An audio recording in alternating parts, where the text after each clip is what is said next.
Great response. You guys had some really cool things to say about it, so thank you very much. If you decided to check out the show, if this is your first time checking it out, welcome. I know that it may be a little bit confusing that you're tuning in at twitch.tv/Limit Break Radio, and this is a show called Final Encountercast. Let me explain.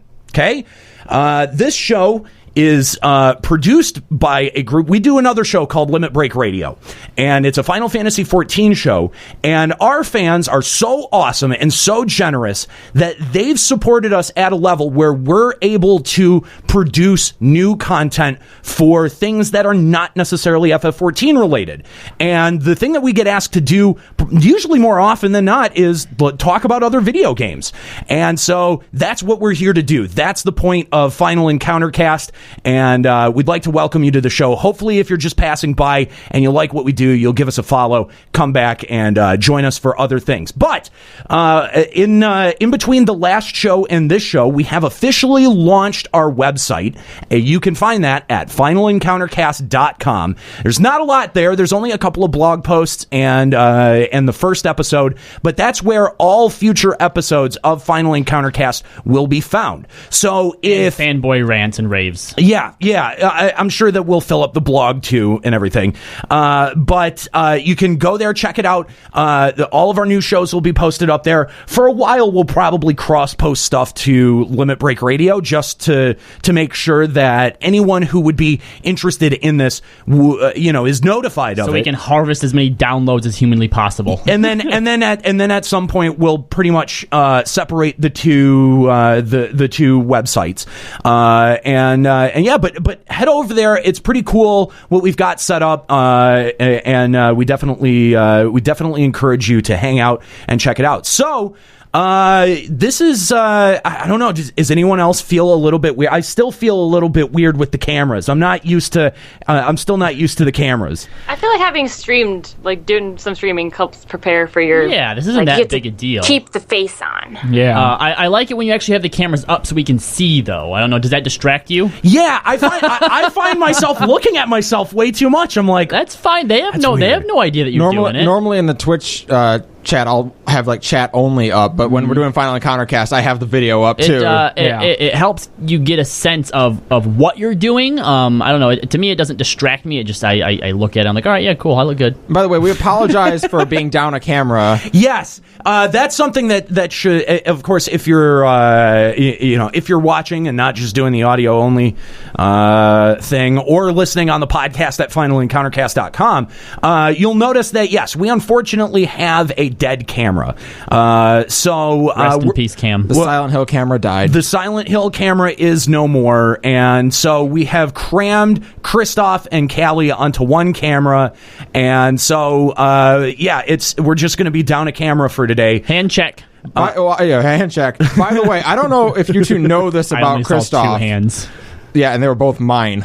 Over here. What are you talking about? I don't know if you two know this about Kristoff, but this is a gentleman here who radiates heat, as it turns out. I had no idea. Also, so you're saying I'm hot? Did you say man crush? That's an interesting piece of trivia. Kristoff has the body temperature of the surface of the sun. He does. So, enjoy that, Escalia. The right half of my face is going to be tan by the end of this. How's the smell? Get back to me in about an hour and a half, 2 hours. All right. And say, have you ever smelled burning sulfur? I'm sorry. I thought it was garbage. We're just trying to tell you, Kristoff, in the most loving way possible. You did so good last episode. That you smell like a tire fire. You know what? Hold on. Nika has a good point. We are kind of roasting him pretty hard. So just to even it out a little bit, the real reason we were late today is because Nika had to put on her makeup. No, that's not true. I was long ready. No, that isn't true. We actually were fighting with Dead Cam, as we're going to call it for today. We were fighting with Dead Cam to try to get it to work, and sounds like a Silent Hill boss. Clearly, we were lost. We lost. We did. We failed. Let's start off the show talking about gaming news. Escalia, take it away, man. Callie will take it away. God damn it! Twice in 5 don't worry, minutes. you've only done it twice now. No, it's going to happen the whole show. It's going to happen the whole show. You suck at everything. Hi, everybody. My name's Callie. I'll If be you're taking it listening, away. if this is your first time listening to the show, you don't know anything about Limit Break Radio. We go by a whole different set of names on that show. Which apparently Aniro is the only one who can't get behind the new you game. said You just said me. Yeah, good job. Hashtag good joke. No one can mix my No. name. No, That don't even try. Don't even try to recover. You did it. You fell into that. But the thing is I'll take the blame for every time that happens for anyone moving forward in this episode because I've said it. I've set the precedent. So fuck me. Callie, take it away. All right. So Capcom is dropping strong hints that Resident Evil 2 is being remastered and is currently in development. A post appeared on the Resident Evil Facebook page showing a mock-up Biohazard 2 title card. Biohazard, of course, being the Japanese name for the Resident Evil series. Man, I just don't think I can care. I feel like there was a time in my life where I was into Resident Evil, and that time has passed. Now, has it And passed there's- because the sequels have just been killing it off for you? Or That's you just part lost of it. interest? That's part of it. But I don't think that remakes at this point are going to make me go back. Yeah, I think Resident Evil 2 is like one of the staple games of my N64 era. Yeah, but that's fair. like if a remake came out of it, I might give it a try just to see what it's like. But that's not going to reinvigorate my interest in the Resident Evil series. Come not on. after 5. If we're going to remake N64 era games, can we please get a Pokemon Snap? Oh my gosh, Right? I would play the hell out of it. Yeah. Do you hear that? Really? That is money loosening out of our fans' Dude, wallets when I was everywhere. in college, I played like a speed run of Pokemon Snap where I played the entire thing in one sitting and still got like all the special photos. Dude, I would. Here's the thing, okay? Since it's Game Freak and people want it, it's not going to happen. It's not. How long have people wanted, just a Pokemon battler on a console? And no, that'll never happen. Like They're Pokemon making a- Stadium did. I'm surprised that never went anywhere. They're making a Pokemon fighting game. Yeah, well, okay. Stadium was like the only exception, Yeah. and then they were just dropped like, it no, off. that's it. How is there no Stadium on Wii U? How is that possible? Honestly, that's a great question. Honestly, that's a really great question. I don't know. Like DS games they drop. Again, it's because people want it, and Game Freak. Nintendo doesn't like money. Well, yeah, Nintendo is allergic to money, and Game Freak just likes trolling their audience. So Apparently. Which yeah. is a stance I can get behind. That is kind of right up your alley. So what we learned from the possible Resident Evil 2 remake is that everybody wants more Pokemon. Okay, all right. That is where I was going with that news bit. All right. The next Super Smash Bros. DLC will include a competitive score attack, aka tournament mode. Both Peach's Castle and Hyrule Castle will be returning to the game, and a bunch of Mii Fighter costumes are slated to release as well. Is this a big Juxta? Is this a big deal? Well, the tournament mode is actually already out, and it is literal garbage. Okay. Why is it literal only- garbage? And do you think that this is their sly way of saying we're going to fix it? No. Okay, well, the problem with tournament mode is there is like the company sanctioned tournaments, and those are fine, but like they get filled up like instantly because the user tournaments you can't actually like set real rules. Every single tournament that a user creates is a 4-player free-for-all with items on.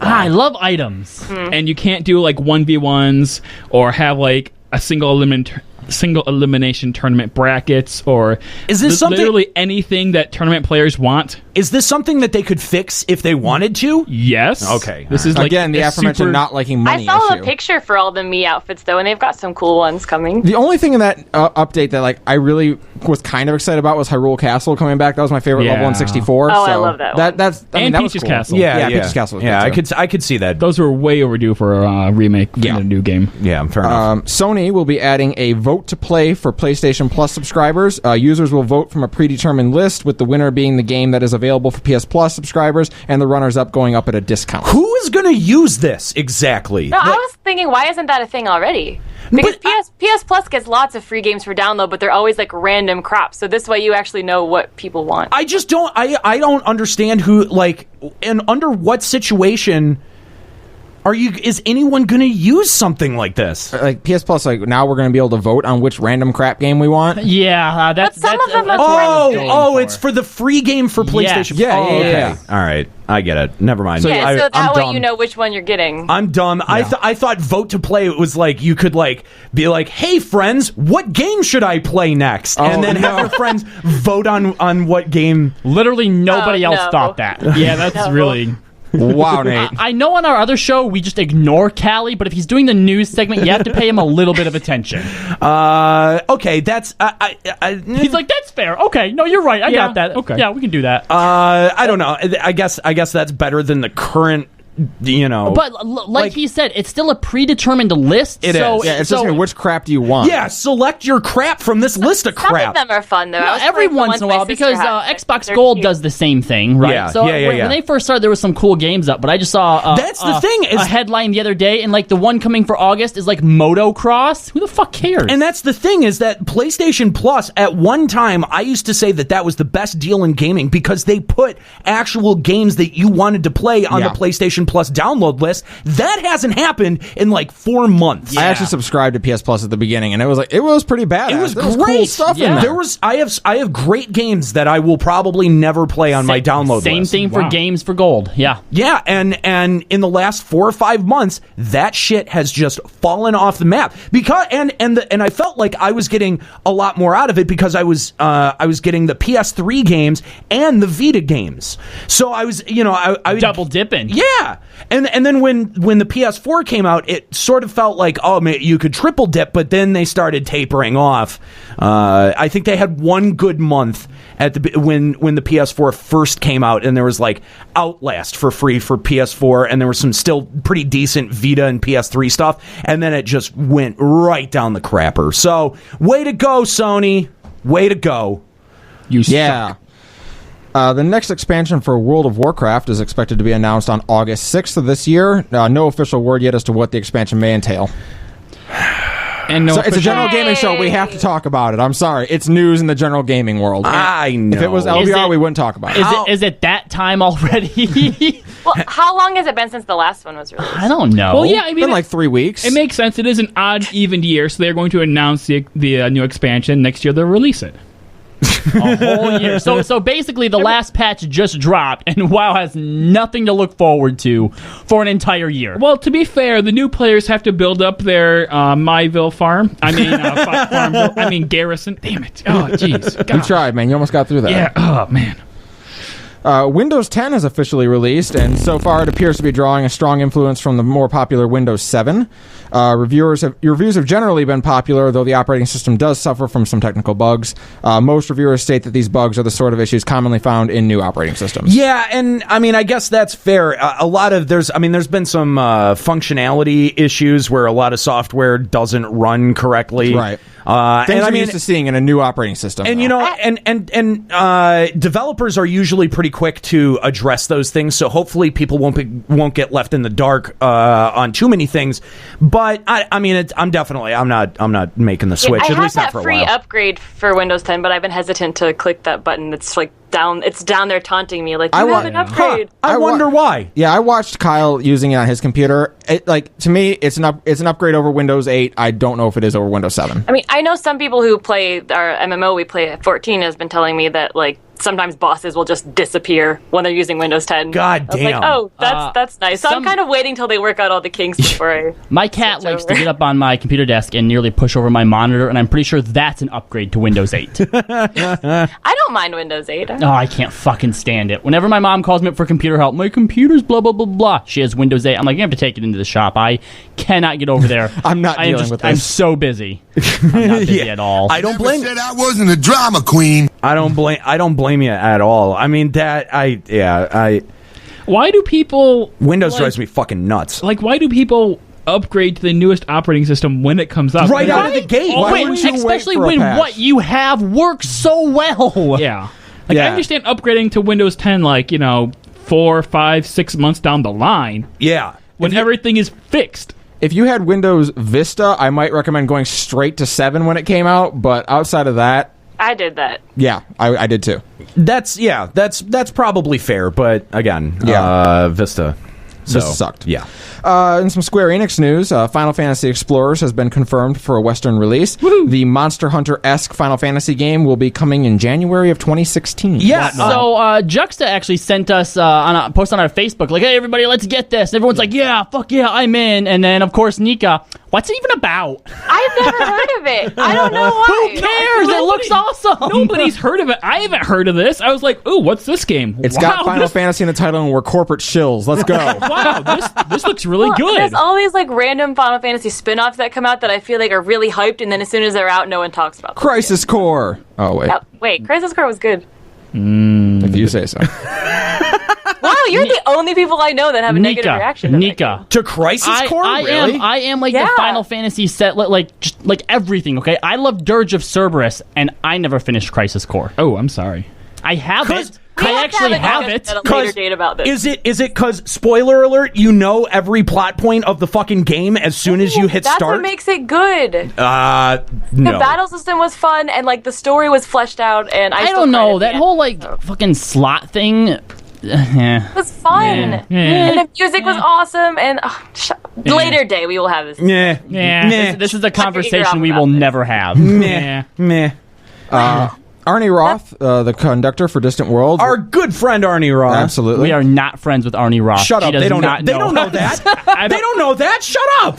Better you hear it from us than Arnie Roth's Twitter. Hey, Arnie Roth is totally our friend. Hey, your friends were just talking about you on the show. Who the fuck are those guys? Who the fuck are these assholes? He reportedly dropped the news that Final Fantasy XII will be receiving a remaster at last night's Distant Worlds concert. Interesting. That has exploded everywhere on Facebook and a He lot. was supposed to drop that. I saw like information. 11 tweets in a row that were all from people sitting at the Distant Worlds concert, just like, at Distant Worlds, apparently FF12 is getting a remaster. Everyone's really confused. I think this is fantastic news. I just hope that that as long as they're doing a remaster, they'll do it for Vita like they did with FF10. That's really the only thing that I want from a remastered 12 is that I can play it portably. I just enjoy the image of like him making this announcement that FF12 is getting a remaster, and everyone like expecting everyone to cheer, and everyone's just like, really? Wait, what? Why am I finding out about that at Distant At a Worlds? Distant Worlds concert. That's why I'm wondering if he wasn't. That's what you were wondering. I thought people were more like 12. Are you sure it says 12? You Really? mean 7, right? Yeah, that's interesting. That's a good inside source. I mean, if I don't know, would Arnie Roth really know though? Does he direct the music scores? No, he's the conductor for Distant Worlds. Right, but I feel like does he work like when they play the music for the soundtrack for the game? Does he have a part of that? See, I it's don't. possible. No, I don't think he does. I don't think he does. I'm not 100% sure though. The thing is that like I don't know if Square Enix has any influence on the set list for Distant Worlds, but it's completely conceivable that they could go, hey, we're gonna do a remake of FF7. Maybe toss One Winged Angel in there for some. You know what I mean? Oh, yeah. Just like hype them up a little bit. Yeah, what a shocker that would be to have a Distant Worlds concert that doesn't play One Winged Angel. Well, okay, fine, fair. 3 times. Well, but I don't know. It's usually between like One Winged Angel or Liberi Fatale. Like it's one of the two. Like if they're gonna bring the choir out, they're gonna do one of those two. They generally don't do both. Or Dancing Mad I now. think they did both at the ones I went to. Anyway, so so like if that's the case, if Arnie Roth is getting info on the sly from Square Enix, and Square Enix is like, hey, we're doing this FF12 remake. You want to just throw Kiss Me Goodbye in there just for He's like, just, no. just for friends, No, I for don't. friends, and yeah, like he would be privy to information like that. I don't know. I question the source a little bit. He could have gotten his numbers wrong and been thinking. So, who knows? Maybe talking to Nobuo beforehand, Nobuo was like, hey, I just got another royalty check for 12. Must be doing a remake or something. Yeah, that's possible too. And Who this is knows? why Arnie Roth would never be our friend. Whatever. Maybe soon Kylie will be able to enjoy, in high def Vaughn's adolescent abs. Woo! Good job. Yay. I don't know. I have forgotten everything about 12, and I would just love the chance to be able to replay it so I can remember what the fuck it is. Replaying it, also being older with a more mature mind, like the story is very different than when you're like a teenager playing the angsty characters. Like 12 requires a bigger mind, and I feel like playing it as an adult, it's a lot easier to appreciate it. So I'm really excited. Okay. All right. Well, All right, good. Nika's excited about Van's high def abs too. Great. I think More like Bosch. I think out of the announcements out of E3, I was looking for some remake announcements from Square Enix outside of FF7, and I don't know. I hope that this is true. I'd love to see an HD version. But at the same time, it feels like Square Enix has been devoting a lot of development time to doing, HD remakes and reskins or redesigned sprites on stuff that doesn't really need it. Well, you gotta go with what works. Is it working? I don't know if it's the cash working. cow move It's louder? working better than good old Final Fantasy 13. Yeah, that's true. They made 3 of those with all the HD graphics, and only one of them sold significantly, and everyone hated it, so... Well, speaking of remakes, Square Enix has confirmed that there will be, quote, dramatic changes to the combat system in the Final Fantasy VII Remake. Really? Tetsuya Nomura was quoted as saying, "We are bringing dramatic changes to the Final Fantasy VII Remake, so we're hoping you'll look forward to additional information that we'll be able to release when the time comes. And, of course, that being said, we want to clarify, we're not going to be changing it into a shooter or something like that. We are going to be bringing dramatic changes, but we want to make sure it will still be recognizable." They're going to turn it into an FPS, a first-person slasher.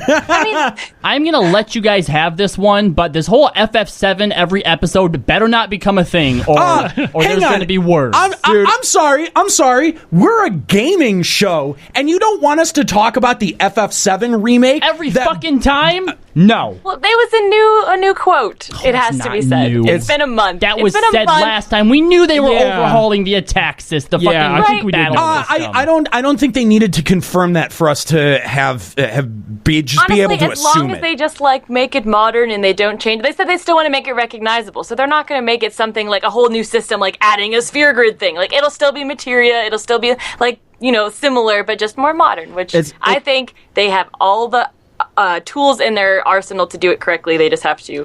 They should do it. Final Fantasy VII Paradigm System. Oh, God, stop it. Kylie's like, I just put it there to put a red hot poker under. No, not Robbie's even that. skin. It's just that it's early August in the gaming world, and there's not that much news to pull from. There really isn't a whole lot to talk that about. Nintendo guy dying? Yes. Oh my God! Oh my God! Oh wait, Do we wasn't he a we wrestler? really don't have to talk about this, do we? No, we don't. Wasn't he a wrestler? Oh my God. Wow, you guys are being Oh my extremely God. insensitive right now. I can't do this. All right, last bit of news. Five Nights at Freddy's 4 released last week, much to the surprise of everybody. Yeah. Everyone was expecting that to be out at Halloween, but Scott does what he wants, and it's out now. There will be new Five Nights at Freddy's content, not confirmed what it's going to be released on Halloween. And calls him Scott like he knows him. No, Like, that's what everyone calls him. Scott. That's what All right, everyone all calls right. him. And on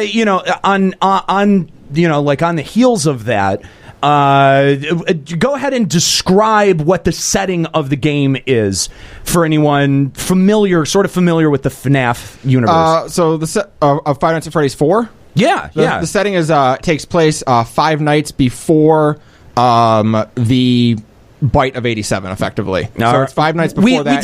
We did know in the lead up that the Bite of 87 was It going to features play prominently. heavily. Yeah. It's Okay, 5 nights so- before that. You are the kid who is going to be at this birthday party having nightmares about the animatronics, and it takes place in your room. Yeah. Fairly terrifying, I have to say. It is far and away the scariest in the series so far, in my opinion. I cannot play those games. Hold on. For the benefit of our uneducated listeners, describe the Bite of 87. I don't think I want to do that. It's the game just came out. That's you're now getting into lore. I don't want to. Yeah, I don't want to give it away. That's like we've been waiting until this game to find out what the Bite of 87 is, and you find out in this game. I thought it was something we know about. No, Like, happened in real life. You've heard the phrase Bite of 87, but you don't know what it is until this game. It's an in-game reference. Like there was a vague reference to it in the first game. He mentions the Bite of 87 one time, and there's been no additional information about the Bite of Never. 87 Not a bit. since then.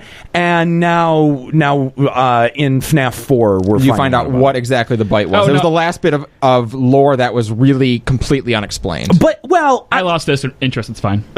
and nothing. Apparently, nothing about the purple guy. At least not that I've seen yet. There's not a ton of concrete information about it, but like the game theorists have put together some really cool ideas of what it may be. By the way, I do want to shout out Game Theory, who does put together the best FNAF videos. It's so good. Everywhere, anywhere. FNAF. YouTube.com/Game Theory. I'm going to assume that it's Game Theory. And Movie Theory. That's their new YouTube channel that they just put out. And Matt Pat does some great stuff over there. Really interesting stuff. If you're interested in Five Nights at Freddy's and you want to know more about the story, that's a really good series of videos for you. Definitely. And if you've never watched it before, go ahead and check out. There's tons of playthroughs available of it. It is terrifying. Yeah, it is. So yeah, we got to talk about it. It happened in between the last show and this show. It's just that no one expected it. Like everyone knew this game was coming out on Halloween. Oh no, I was going to move on to Iwata dying, and that's all. That's all I'm going to say. Like he died. He did. President of Nintendo died. Congratulations. That's it. That's all. That's it. Congratulations. That's it. Congratulations, you died. Good job. When people in key positions of gaming industry die, you should probably at least say you're sorry. No, why? Why? People die all the time. It's not. I know, but when it's not an necessary. It's not necessary to pull the car over and have like a fucking 5 minutes of silence for him. No, he was a guy. He died. Wasting my time. Oh my god! It happens. It happens. It does happen, but I still think as a gaming show we should bring let me just. Nobody gives a crap about a dumb dead guy. Let me be clear. You're the Nintendo guy. You should be the one that cares about. Yeah, exactly. But Crap out of here. Let me be clear though. If I die tomorrow, do not post the shit to Facebook about Don't worry. how great of a podcaster no. and nothing. I don't want any of Fuck that. that. If any one of us dies going forward, we are milking that shit for all the money we can. Oh my god! I've already gave you guys permission to do it for me, so I'm doing it for you, all right? No, just yes. It's totally going towards his funeral cost, I swear. Throw me in a pine box, light me on fire, and let's be done with it. All right. So that happened. It's a thing. This is why Arnie Roth won't be our friend. Can we just no move one on? will be our friend. Can we just move Jesus. on? We need to just move on. It's a thing that happened. Bye. What are we talking about on the show today? I need something new. Good lord. We started off talking about the potential FF12 remake. I had said that I'd love to see it done as a portable game. I'd be less interested in it as a console game, but as a portable game, I think that it would be awesome. And something that I've noticed about my own playing habits in the last couple of years is that I've migrated primarily from playing most of my games on a console to playing most of my games on a handheld. And so we're going to talk. I mean, today we're going to talk about mobile gaming, and particularly like gaming on phones too. And how is this going to be affecting the gaming industry as we move forward? It's obviously an explosive growth market. Game companies are looking at this market and frothing at the mouth to get a piece of this. The Google Play Store, the iTunes Store make a shitload of money on selling apps, and people make a shitload of money selling apps. And so game companies are not far behind in designing software and taking their games and porting them, like we were talking about with Square Enix, to mobile platforms, whether that be a handheld gaming system like a 3DS or a Vita, or we're talking about like a Android or iPhone tablet touchscreen phone thing. It's changing the way that we game, and it's pretty important when even Nintendo starts getting in on the mobile games market, the app game market, exactly, because they don't like making money. Well, not just that, but I mean, like, if you're not there, people will find a way to basically rip your shit off, to rip your game off, whether it's directly stealing art assets from your game or just taking your game's concept and making it work on a mobile platform. That's been happening for years, and only now are game companies going, oh, we can actually make money off of this. Crazy amounts of money. A lot of money. Flappy Bird guy. That was like money. That was like a phenomenon that lasted less than a month, and that guy's set for fucking life. Although Flappy Bird, I want to come back to this, but Flappy Bird is a really interesting experiment in digital exclusivity, because at the point where you couldn't get it anymore, suddenly it became this really big thing that people needed or wanted to have. We'll put a pin in that and come back to that. But what interests me so much about mobile gaming, especially right now, is that I've got a couple of younger cousins, right? They're like 6 and 10-ish. I don't know. Dumb kids. I don't know how old they are. I don't pay attention to things like that. They don't listen to the show, hopefully. Who knows? Anyway, but their big thing right now is Minecraft. They fucking love Minecraft, right? And I've played Minecraft. I've played it on the PC before. I've never played it on a console. I've certainly never played it on a tablet. But I mean, I understand how it functions and how it works. But they come over to my house for like fucking Thanksgiving or Christmas or something, and they whip out the iPad and they're playing Minecraft using the iPad controls. And I'm watching them, and I'm like, they are operating the game with the dexterity that I used to have with a Nintendo controller. Right. You know what I mean? Like, I almost feel like it's starting to get to the point where, like, I'm maybe aging out of something like touchscreen controls and really how to grasp the fine dexterity of that and how to really master the controls of that. But I sort of feel like with everything moving towards touchscreen devices, that these sorts of controls are not just going to become options, that they're going to become the norm. And that, like, as a gamer, I'm going to have to figure out, if I want to play some of these games that maybe are exclusive to the platform, then I'm going to have to get good. You have to get good at it. But that just makes me wonder, though, in terms of the touchscreen devices, how in-depth and deep do these games actually go? Because us as hardcore gamers, we are more, a lot of us, for the most part, are into the deeper, longer, playtime, storyline-driven type of games, whereas most things that come out on touchscreen are like, play for 5 minutes, win, move on. Right now. And imagine 5-10 years from now, though. They're not going to be like, all right, this works, let's just keep it the same. It's only going to get more complicated going forward. This touchscreen gaming is like in their Atari era. Right. What we're waiting for is the NES to come out, effectively. I'd like to address something really quick, because a lot of the chat right now is just lighting up with, oh, fuck mobile gaming. Mobile games are so blah, blah, blah, blah, blah. Can we take a minute to sort of define mobile gaming versus mobile apps? Oh, yeah, sure. I think I define mobile gaming as, like, I don't know that I would put Candy Crush into mobile gaming. That's more like a mobile app. Not at all. Yeah. But I think that's what a lot of people jump to conclusions about. And what we're talking about today going forward, the future of mobile gaming is actual games on your mobile. On your Flappy mobile phone, Bird, yes. Fucking Flappy Bird, Candy Crush, Farmville. No, those do not count. Those aren't I don't think But you realize that, like, a majority of the people who call themselves, like, new gamers or modern gamers play, like, Farmville on their phone. And they're like, yeah, I'm a gamer now. So it really, that's where the market is right now, are those people who play the casual distraction games. And you have to wonder that, yeah, it might be in this, like, Atari phase. But as it goes forward, are we going to be able to pull those people, the biggest market, the Farmville players, into the bigger and deeper games? I don't know. Will the cash grab continue as mobile gaming gets deeper? Well, and see, here's the thing. Right now, when you play a mobile game, it's filled with like,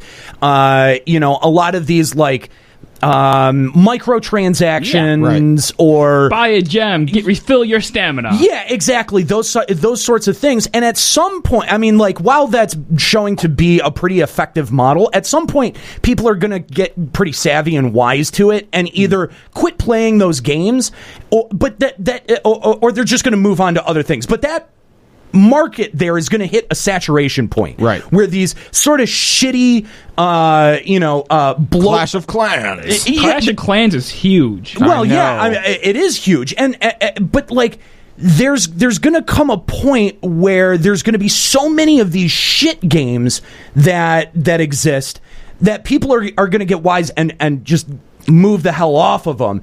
And then I think at that point it sort of opens up. Once you have an audience that's ready for a more immersive story or a better gameplay experience, or demands a better gameplay experience, suddenly you'll have a segment of an audience that you can kind of tap. Do you remember? I hope so, but I feel like when you look at who the biggest market is right now, it's like the stay-at-home moms, the people who play on the metro, the people who are always go, and they play those really fast, instant gratification type of things because they can do it in their downtime. I'm not sure that market there will ever expand into the deeper content, and the ones that do are the people who play games already anyway. And the reason that you need to...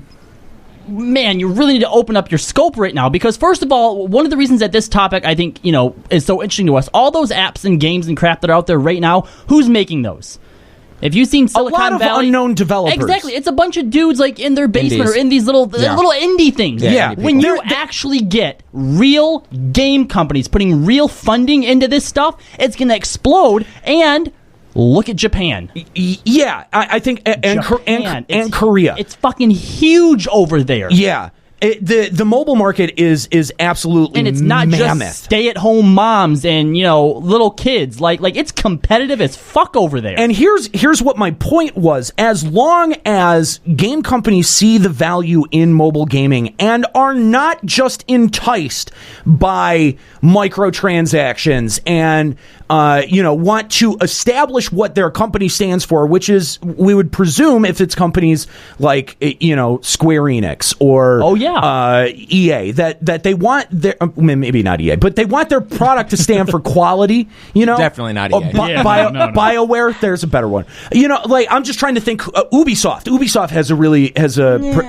but they have a pretty good mobile presence. Okay. Anyway, But what I'm saying is, as long as they're not solely enticed by the idea of microtransactions and they can move past that sort of thinking, I think that they can sell effective units because the platform is there. Like, the hardware is there. We're at a point where, everyone has phones, something. Yeah, phones and tablets can handle basically my old PC. I would say DS graphics. Mm-hmm. Sure. Oh yeah. Roughly. Yeah. Well, and because of that, there are some developers like Clash of Clans or whatever that take what their shitty mobile game is and they start building on top of it and they make something good out of it. Clash of Clans is literally a game now that you can play, and there's a strategy to it. And they didn't used to be. No, it didn't. But these mobile app games.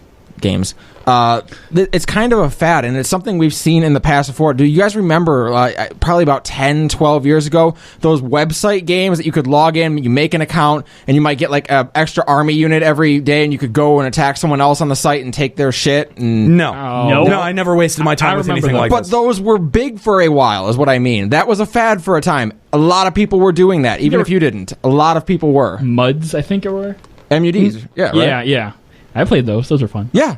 So a lot of people did. But that's kind of what this is. I also sort of think that when bored housewives find something better to do with their time besides play shovelware shit games on their phone, that they'll move on, and it's not going to impact a company like Square Enix's bottom line. No. Right. They'll all stop playing Candy Crush. Oh no, that's so. I don't think it hurts the medium any. No, absolutely not.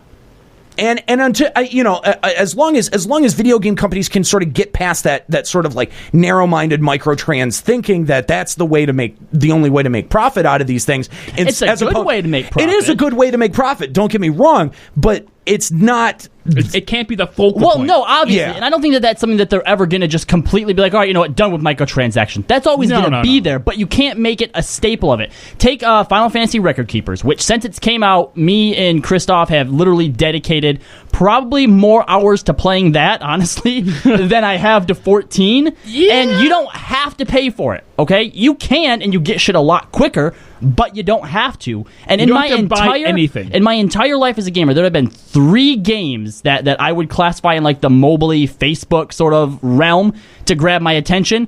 One was a Dungeons and Dragons, which was really good, but had no content, so after a month I dropped that. Yeah. The other was a Marvel game, which it got too complicated and too much Too cash grabby. Too cash grabby, had to drop that. But so far, Record Keepers has been pretty fucking phenomenal. Yeah, and I think that's kind of what sparked this conversation a little bit. Is the fact that we play Record Keepers so much. Yeah, you guys play. You're always playing Record Keeper. You can't to the see point- it, but I'm playing it right now. To the point where it's a little bit annoying. I'm going to be honest. I'm a little bit annoyed. I don't play it. He's mad because he missed the on ramp for it. He's way behind now. So he can't. There's no catching up. I actually didn't. isn't any I catching didn't up. miss the on ramp. I had it. I played it a little bit, and then I was just like, That's the thing. You didn't get past like the tutorial of the game. Like You didn't get to where it after- actually got challenging. Yeah, like and like the makes me reason want to throw why- my fucking phone. The reason why Record Keeper is such a good mobile game is because it stays true to the Final Fantasy roots in that you have to have a strategy to get past some of the later bosses. Like But you can auto attack your way through quote unquote random battles. certain things you can get past by just auto attacking, which is fine because you want to utilize your stamina in a way that gets you progress. And that's what makes it great as a mobile game is when you're at work and you're actually doing shit, you just put it on auto attack. Except, is there really no catching up if I was to download it like now? You can Okay, catch up. okay. You've got a long road ahead, though. I'm gonna.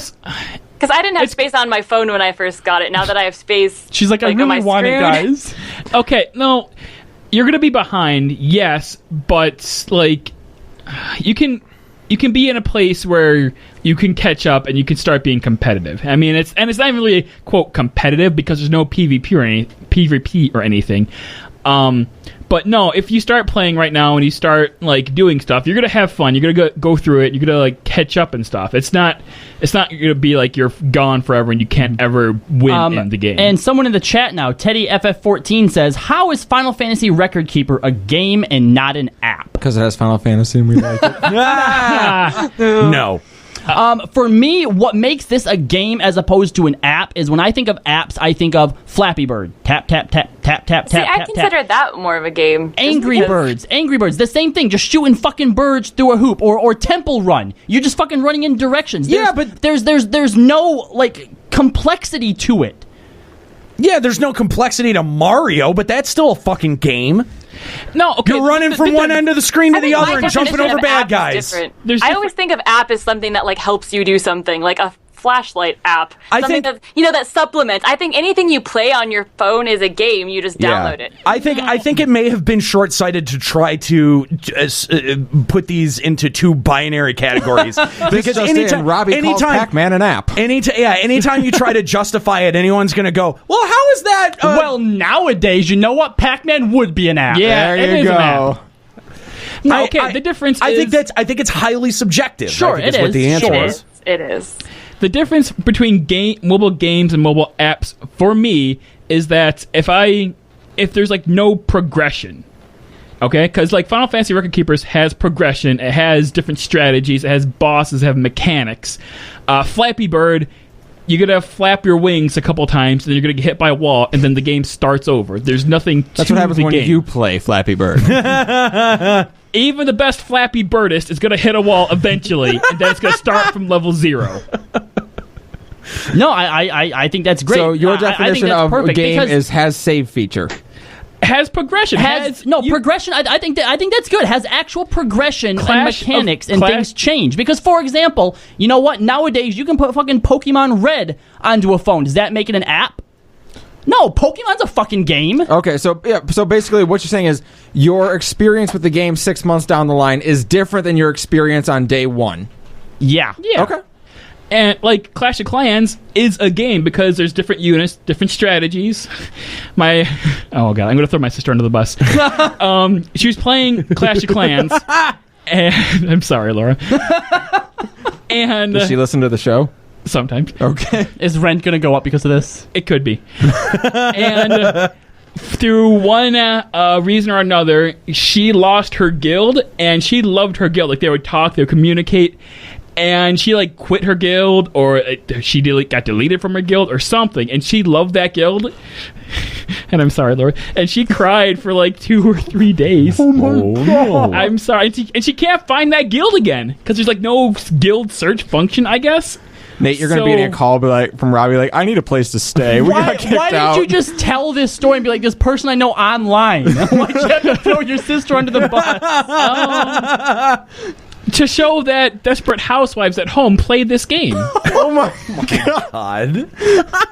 What? Am I the bad guy in this? I'm just trying to make Say that Clash of Clans is a game, not an app. He's like, I'm just trying to be entertaining.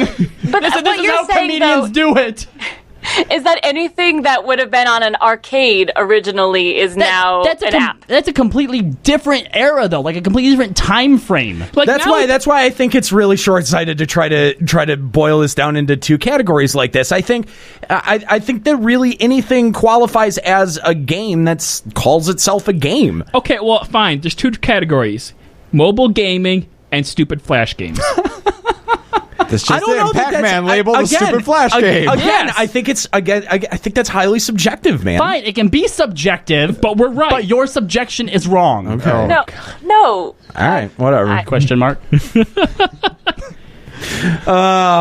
So the other to kind of drag this back to Minecraft and back to E3 for a second, that presentation about Minecraft out at E3 that had like the 3D like it sort of displayed with the goggles and the fucking gloves and everything. I think that's another example of the way that controls are moving. Dude, I am so hyped for that. That looks amazing. It looks really, really cool.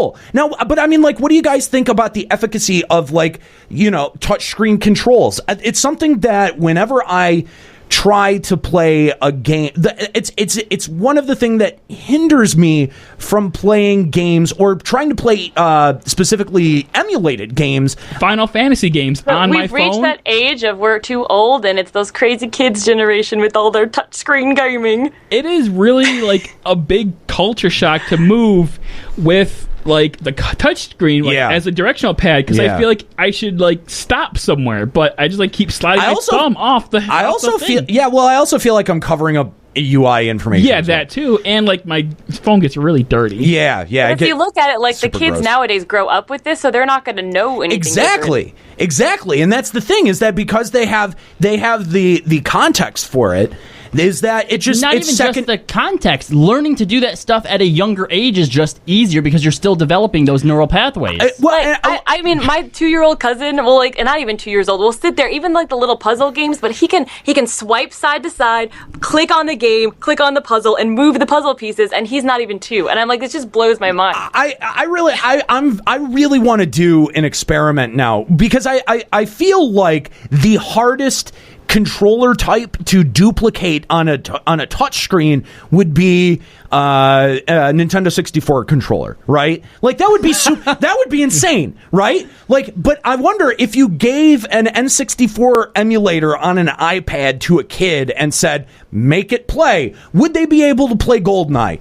I think they could. I think they could. I think given a little bit of time and like the ability to like assign where they want the controls, yeah, I totally think they could. Like lower left corner for your movement, and then you just tap on the screen where you're shooting. But can you honestly imagine trying to make that work? Like try to make that work in your head for yourself. I couldn't do it.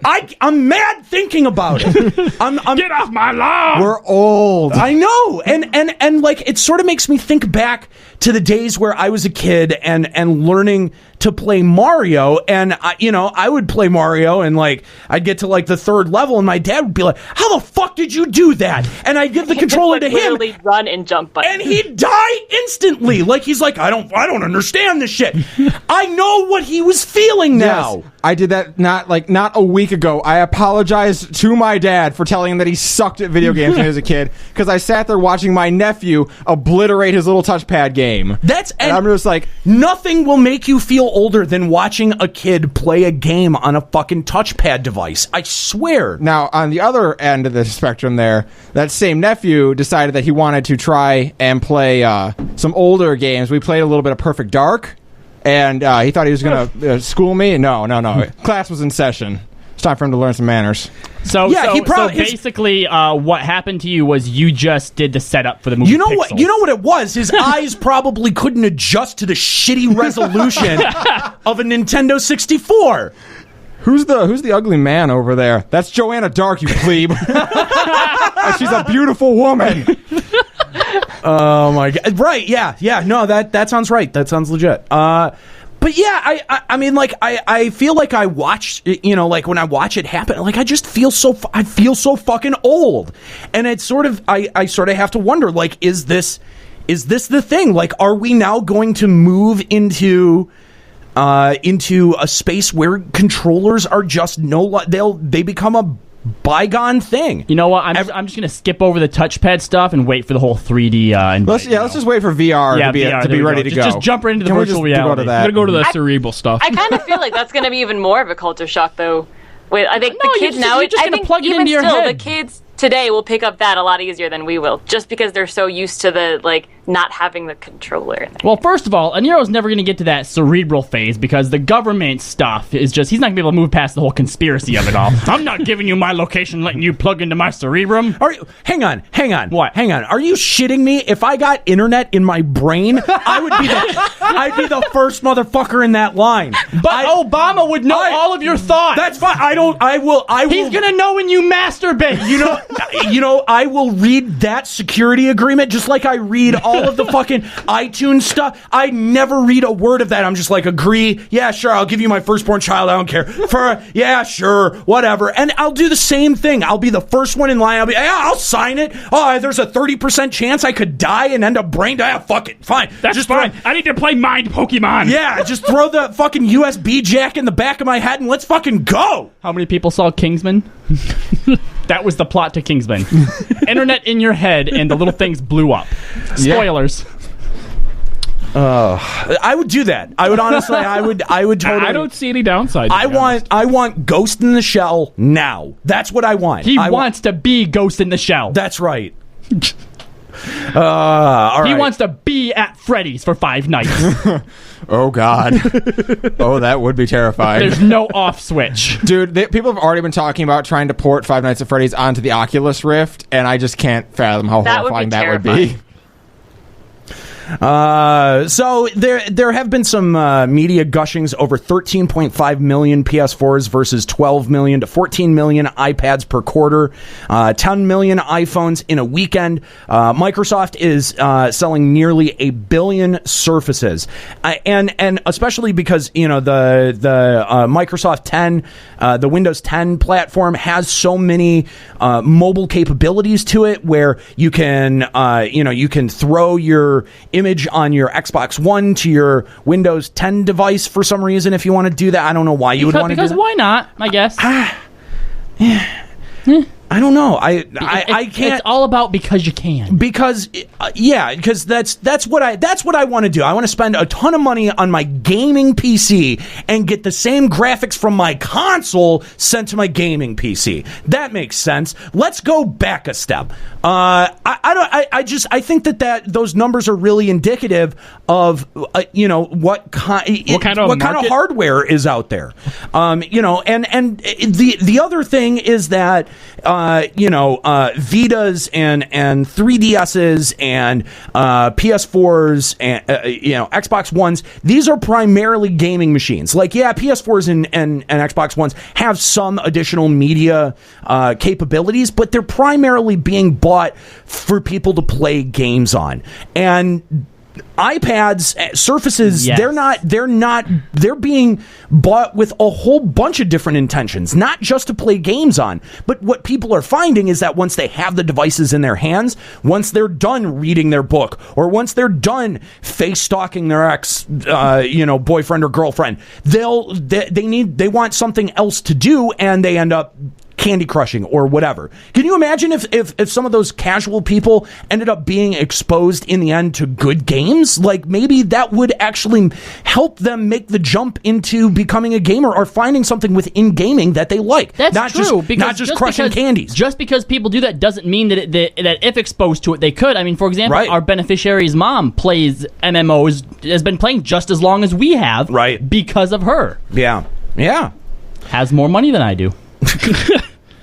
So what do you guys think? Like, I was gonna say, when I first looked at that, okay, yeah, all right, sure, 13.5 million PS4s, 10 million iPhones. I thought the same thing. Like, how are you comparing those two?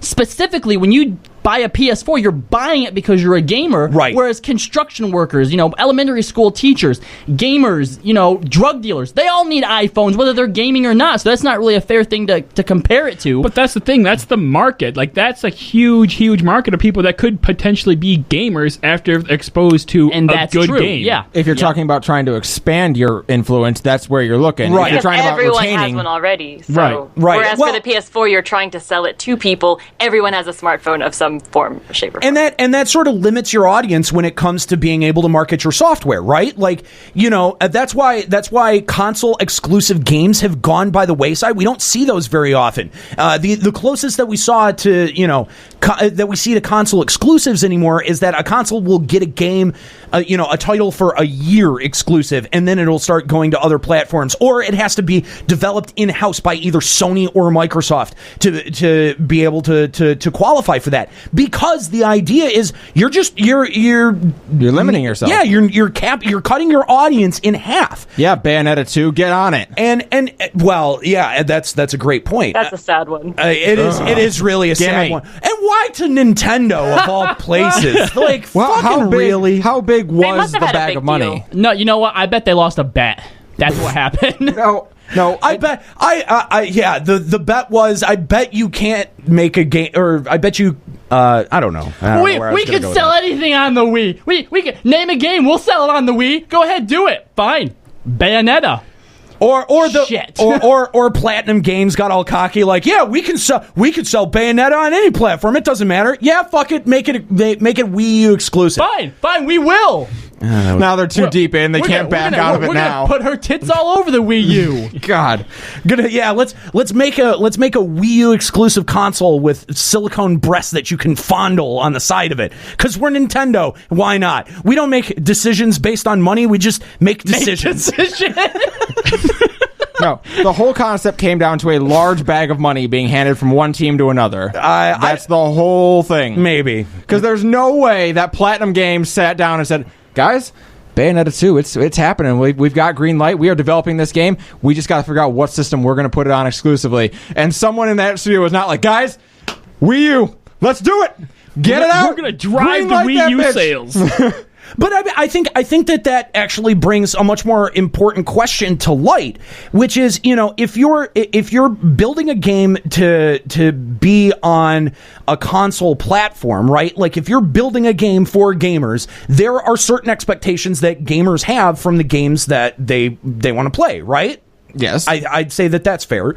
But if you're talking about the potential audience of people who just use tablets or mobile devices, what is it that makes them hit that download button on a piece of software? What is it about Clash of Clans? What is it about fucking Candy Crush? What is it about Farmville that makes soccer moms want to get into it, as opposed to, I think it's something that would be, I guess, a more accepted in the video game world as a game? I think it's the accessibility of those games, just how easy, like, you can sit down and understand the concept of Candy Crush in 3 seconds. But you can also do that with...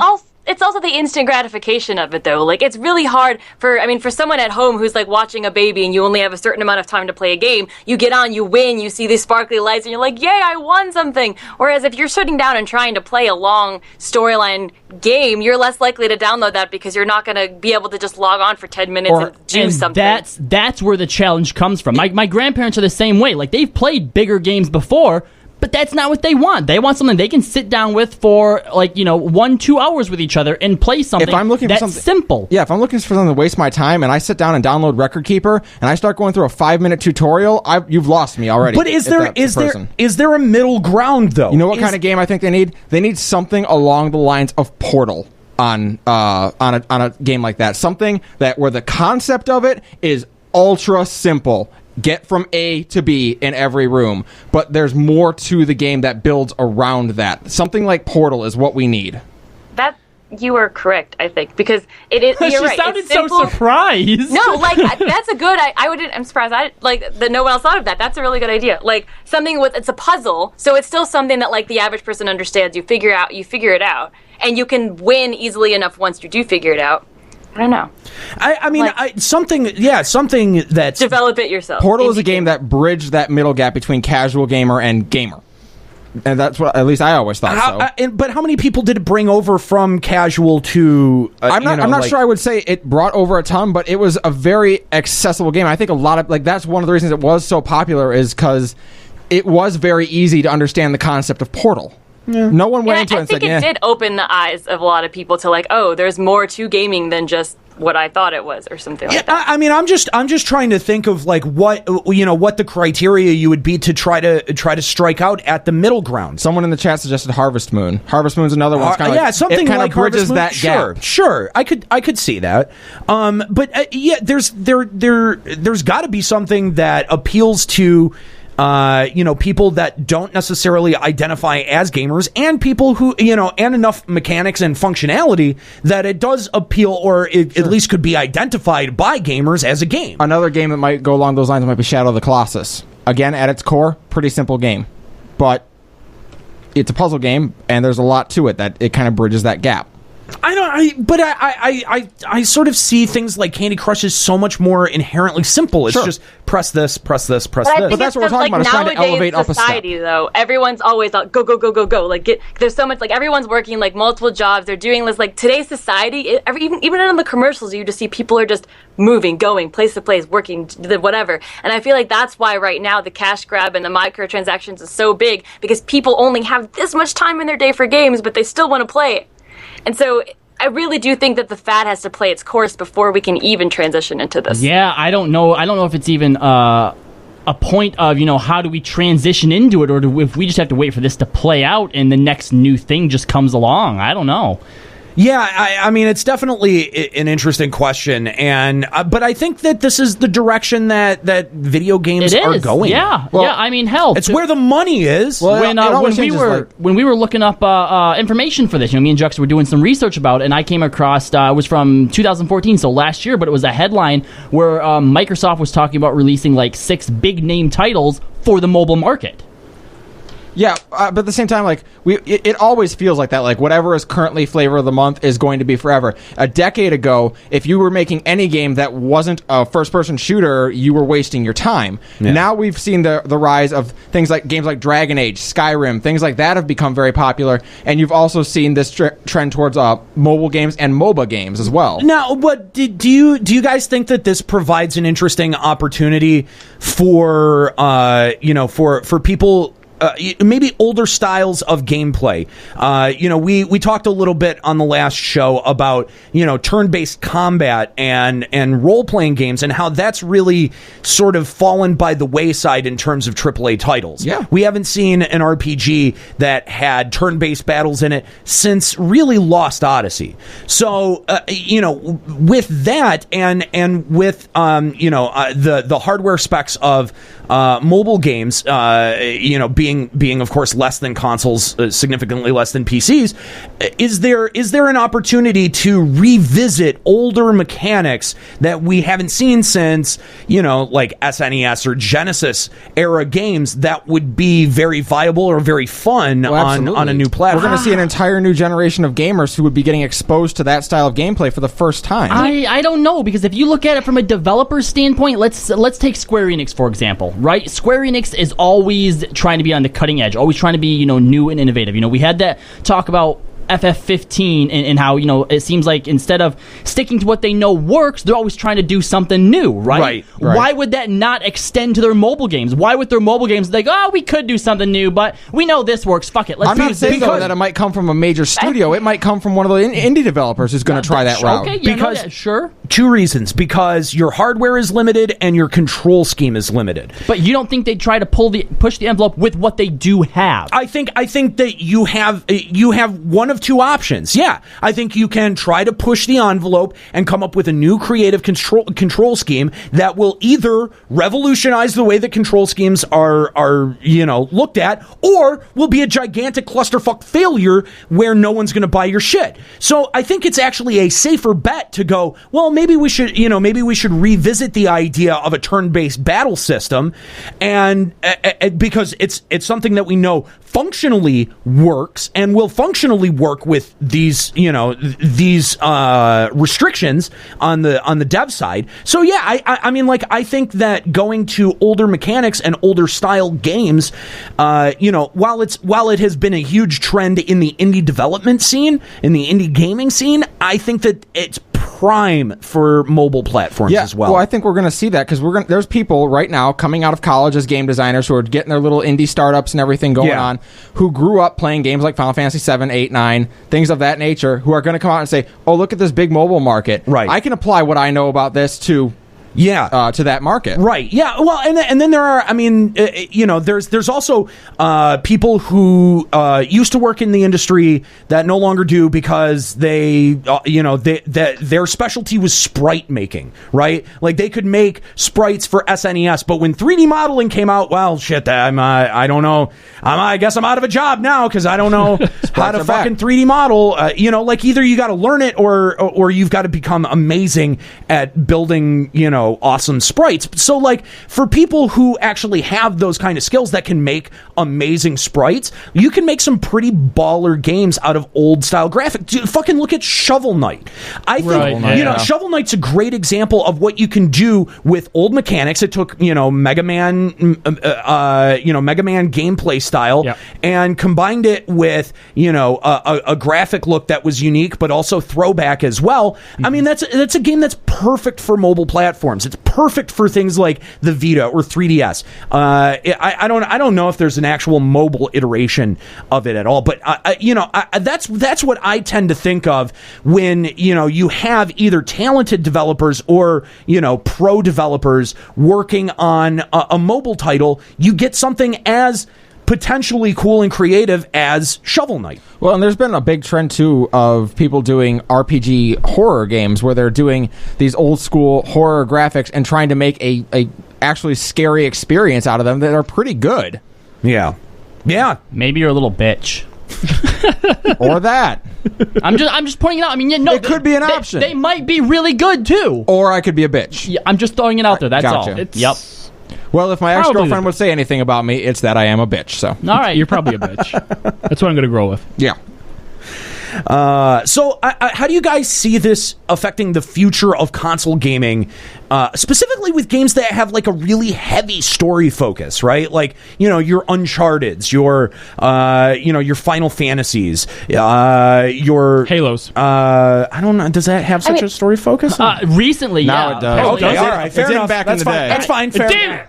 Because I originally was feeling like the big key word to make any game like viable on consoles right now was tagging open world onto a game, like Witcher, open world. Open the next world Zelda, the reason it's being delayed, open world. Like, that's the big thing. But something that's so big in open world could never, at least currently, be put on a mobile system. Well, I don't. So I think that's where they're currently going to keep console games relevant, is making games like such free roam, like literally you can go wherever you want. Well, not even just that, but you'll never get the concept of a big blockbuster title on any kind of mobile platform.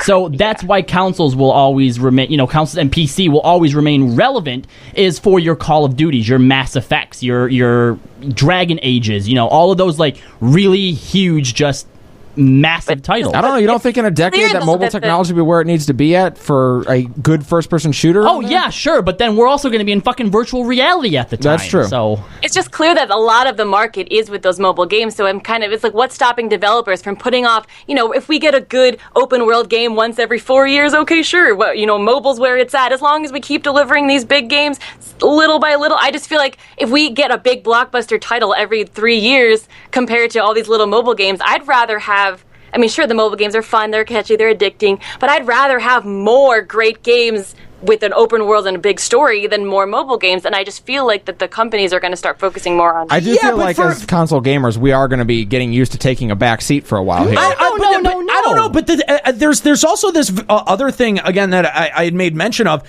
As I get older, I have less time to sit down in front of a TV, in front of a console, in front of my computer to play a video game, and so I find myself, bored at a wedding or, at a family function and whipping out my phone and going, okay, I'm bored with Facebook. I wish there was something else I could do.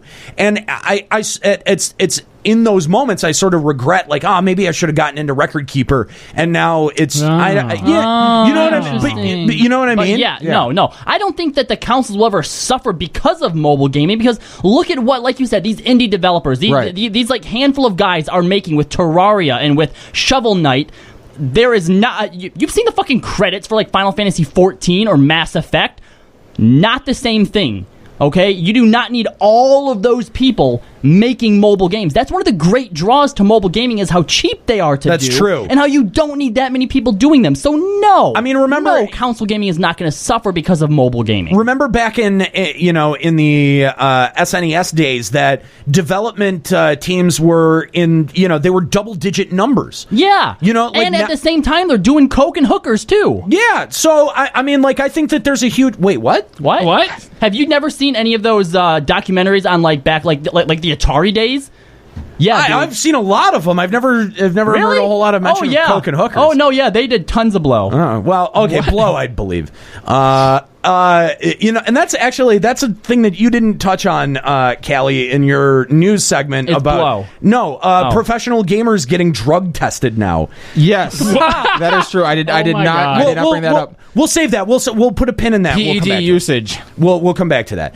But yeah, I mean, like, I just don't. I don't feel like console gaming or PC big budget AAA gaming is really necessarily threatened by mobile market, and I also really like your point, Robbie, that it doesn't take as many people to develop a game of that size as it does a AAA title, and given that, like, there's really no reason that some of these games couldn't hire on 1, 2, 3, 4 people, take 3, 4 people from another project and combine them and make a really surprising mobile game. And I think that's where a lot of people are going to turn the corner on mobile gaming, on the gamer side, is that there's eventually, and I don't know when this is going to happen, but eventually there is going to be a game that comes out that's like a mobile exclusive. Either that's what the company wants to push, that's the platform that the company wants to push,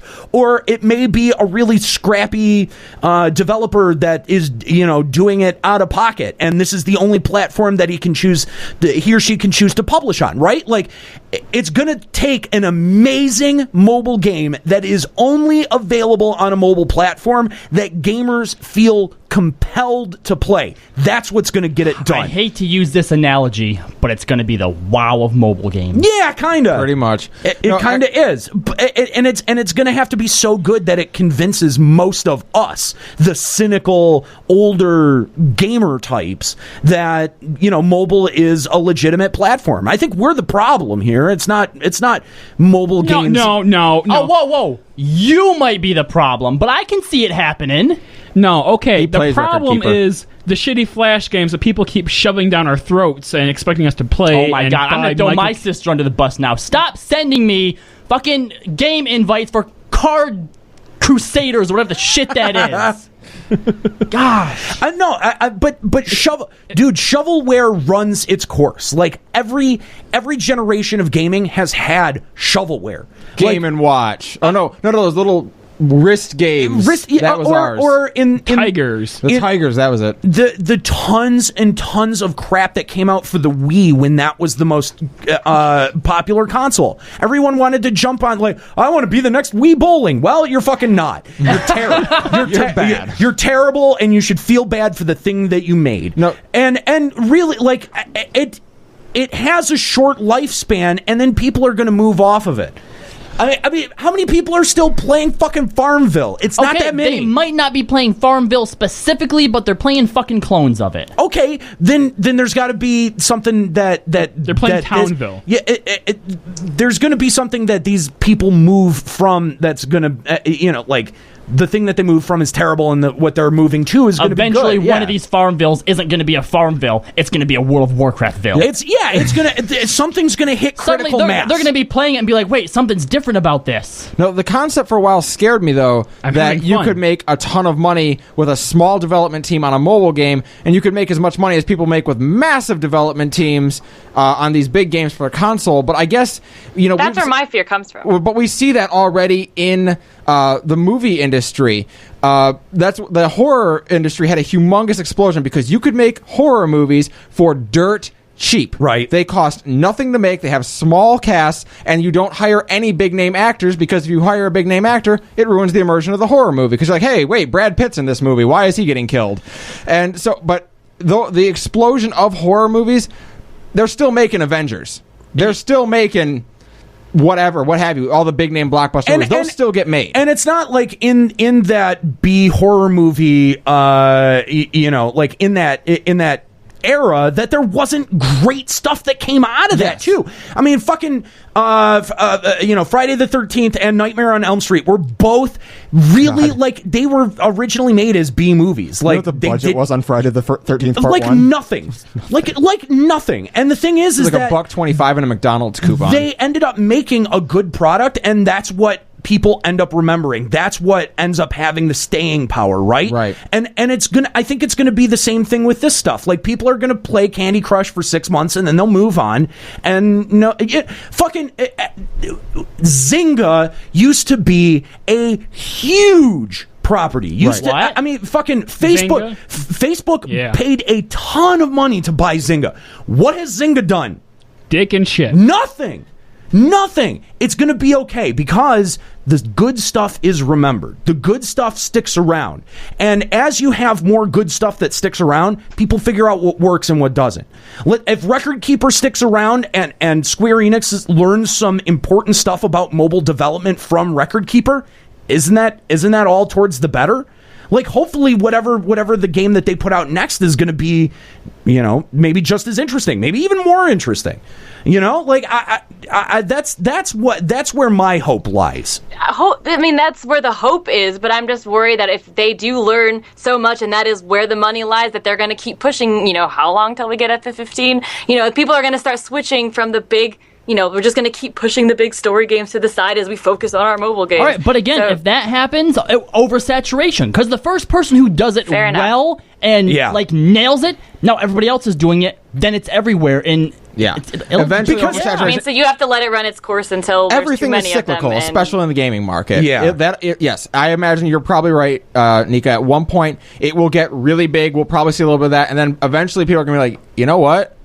I'd like to play something on my PS3. I miss a really big game. I miss playing a big game. I'd like to play something nice. Look at all of your big franchises like Final Fantasy and Metal Gear, right? They have legitimate staying power, okay? Mm-hmm. But when it comes to mobile games like this, like Nate said, from month to month, they're changing, and it's really just the same stuff over and over again. Right.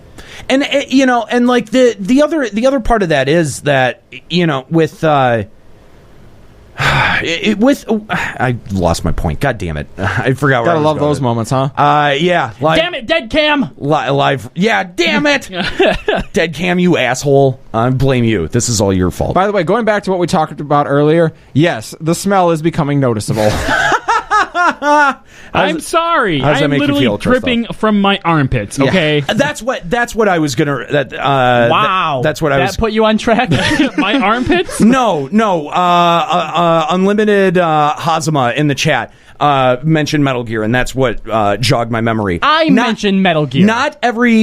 Not every gaming company is going to do what Konami is ostensibly doing, which is dumping a lot of their good AAA development for either mobile or casino, or gambling. You know what I mean? Like, that is a choice that you can make. Clearly, Konami has made that choice, but and I can understand why people would be nervous of other companies making that choice, but I don't see. Not every gaming company can make that choice. That's not the full direction of the games industry. It can't. Yeah. It just can't. Because even if you do have, the huge ones like Konami doing that, or even, hell, if Square Enix had a board meeting, they decided, let's do that, you still have these companies like BioWare, who are made of these really passionate people who have fucking grown up doing this, and who, do this shit in their sleep. And that's what they want to give to the world. Yeah, but you know what? But it's not those passionate people that end up making the fucking decisions, which is the case over at Konami. Because Kojima, I'm sure he's a very passionate guy. Yeah. Very, very dedicated to putting out a great product. And that didn't save him, and in fact, that could have been what got in the axe. It's the people who end up making the money that end up making those decisions. Well, fortunately, we have things like Kickstarter to get the game we actually want. Shenmue 3. Wait a minute. I was referring to Big Hero 9, or Big Hero 6. What? They're making a Big Hero 6 game? Yeah, imagine that, huh? And they're kickstarting it? Yeah. Did you hear about that? Wait, what? That's gaming news. Why don't we know about that? Yeah, where way was to drop that? the ball, Callie. You little bitch. What? This news is like a year old. What? Am I Big thinking Hero of the wrong 6 hasn't been name? out in a year. Well, actually, the comic has been. Big Hero 6. Am You're I thinking talking about about the Disney animated. I don't know. I'm Based not. off No, of a comic no, book. Wrong No. thing. Okay. Okay. Oh my God. What am I Way to thinking go. of? Oh What's my it called? God. Wow. The guy who does Mega Man. He's making his own game. That is way different. Oh, And you don't know the name, do you? That is way different, Kelly. Don't try to turn this around. Everything. It's my. Thank you, Ash Saber. That's Mighty Number 9. Okay, whatever. Is that like gun shoot, like the cowboy game? No. No. It's a Mega Man It's supposed to be a spiritual successor to the Mega Man franchise. Okay. And it's Hero not. 6. Apparently, it's not turning out the way that. Really? Way to go. Yeah. Wow. It's Way not. to go. Not even with all of that Kickstarter money, it apparently is not. Not meeting. How do you fuck up a Mega Man game? Well, I don't know. They've been doing it for like 4 years now. Apparently, they've been managing. So, I mean, do you guys see the trends in mobile gaming? How do you see that as it relates to DLC?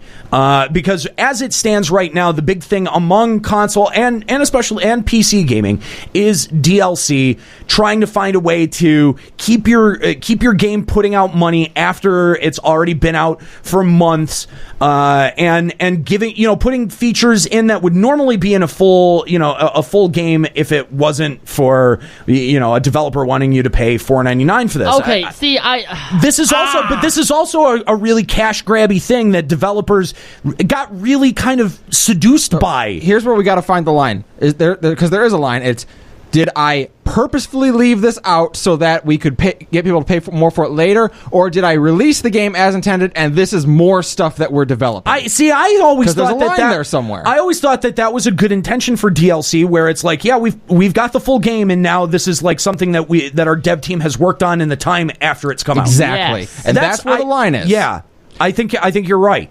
Or we could have things like you can have like a hero in a game that is different from your current hero that you have, but do exactly the same things and look a little bit different. This sounds familiar. Wait a minute. And then well, that's it. It just looks different. But it's exactly the same otherwise. Wait, are you saying, could I pay like $10 for that for each one that I wanted? Yeah. Yeah, that'd be about they right. could have this in like a card game formats. Where the hero wouldn't matter anyway. Yeah, exactly. Yeah. I have to interrupt you guys. This sounds like the dumbest thing in the world. hold on. Don't No. worry. It's the greatest plan ever. That's why it's happening. Don't worry. None of the cards will be different. Like nothing will Yeah. change. Yeah, the game will be functionally the same. Don't worry. I like that Christoph over here is bitching about what has basically kept League of Legends afloat. Like, it obviously fucking works. It's true. It's because it's because they're realizing that the people who get into these games are so addicted, and that's why mobile games work with the cash grabby thing, and that's where this DLC is going, is when someone gets so addicted to their game, they're going to keep paying just so they can keep playing it.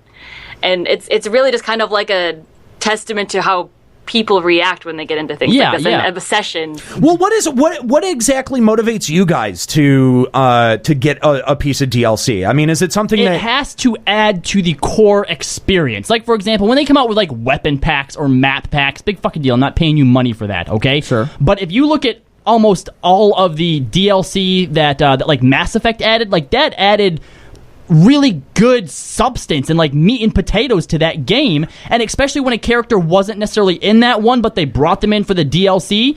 Yeah, it was fucking fantastic. You know, I'm with you on stuff like gun packs, but map packs I think are a little bit different, especially if you're talking about like a first-person shooter. Yeah, that should is be a like little a bit different. patch. That should be given for the game. Oh, there you go. think? Yeah, I don't think that map packs are something that you should be forced to buy, especially because when it comes out, the people who do buy them, they're all going to be playing that, and because you didn't fork over the money, you can't you play. don't get to play with them. But here's the thing, though, is that map packs were never free. I mean, like, for PC players, yeah, they were. You could download either user creator maps, or sometimes the dev, would come out and put. Doesn't change the fact that they probably should have been. But in console gaming, it's always sort of been an accepted and established practice that the developer's putting out 4 new maps. If they went to the time to develop 4 new maps, you know what why else? would you pay for it? Huh? If they went to the effort to develop 4 new maps, they put in the dev time. Most shooter games, especially, are not monthly paid. Right. So it's not like they're collecting more money from you any other way. Why wouldn't you? I'm sorry. I'm sort of with you because it does seem pretty justifiable for something like a first-person shooter. But how much time does a map really take to make? A lot, because you've got to balance it. You've got to make sure that there aren't any like grief spawns. Yeah, there's a lot of QA testing that goes into FPS maps. Someone has to run into a corner 10,000 times. That's not fun. He's going to want to be paid, especially if it's coming out from like the company itself. Like, yeah, there are people who make maps as like they do it as a part of like the shitty download feature that like you can make fan packs, but they're never as good as the real thing. And like if your game is a game that people play at a tournament level, those new maps have to be acceptable too. And if they're not, they're going to get banned from tourney play. And you don't want that as a developer. But I wonder how many of those maps were already developed before they released the game, and then they're just like, let's release this in 3 months as another patch. Great point. The original point. Great point. Because I don't think that the way that map pack started out, like I don't think that it was one of those things where we already have these, we should just hold these back and wait. Like I feel like it sort of organically came about, and it was a fair ask. Like the first game I remember it for was Halo 2, I believe. Something like that. Yeah, that it came out on a disc. It was like $14.99 and added 4 new maps. I think it was something like $9.99. It's so hard to remember. But it came out like that map pack launched 2 years after the game came out. I'm relatively certain they didn't just hold it back at release. They might have, and it was all part of their grand strategy. But I don't think so. Before DLC existed, though, I feel like the mentality now is like we are going to milk people for all that we can get out of them, and that's why shit like those heroes that are literally functionally exactly the same. Well, yeah, and I think, but again, I like heroes and cosmetic things like gun packs, the horse armor pack from Skyrim, that kind of shit. Yeah, like I think that's pretty inane. If somebody wants to buy it, they can buy it. They can waste their own money on it, whatever. But I am going to push you guys on the map packs a little bit because I actually feel justified when I buy those. Yeah, I actually feel justified in the money that I've spent on that. I've never bought a map pack and been like, wow, I really regret that. The problem I have with map packs is when I used to play first-person shooters is when that map pack comes out, you are basically required to buy that map pack because everyone is going to start playing that, and if you don't have it, you can't play with your friends. That's true. I mean, again, but the game's not charging you a monthly fee. It's been out for 6, 7, 8 months at that point anyway. Well, should it charge you a monthly fee? No. Well, what? Then? For fucking what? Multiplayer fee. A multiplayer fee for like Call of Duty? Yeah, no, I'm saying no. Oh, yeah, no, they shouldn't. And a map pack is not a monthly fee, but it's a fee that you're going to have to pay. It's a one-time fee. It's a one-time ask to expand the game. It's like it's like an expansion. And usually their ask is not that much. It's fairly fucking reasonable. I don't think maps really. That's why we look at the camera, so you know when you're blocking your co-hosts. You weren't saying anything. But going like, I don't think maps really add that much to a game compared to like adding a new fighter to a fighting game. But here's the difference, though. Okay, me and you do not play like first-person shooters or games with maps to the point where I think these people have. right? And that's the big difference. Because I'm never going to pay money for.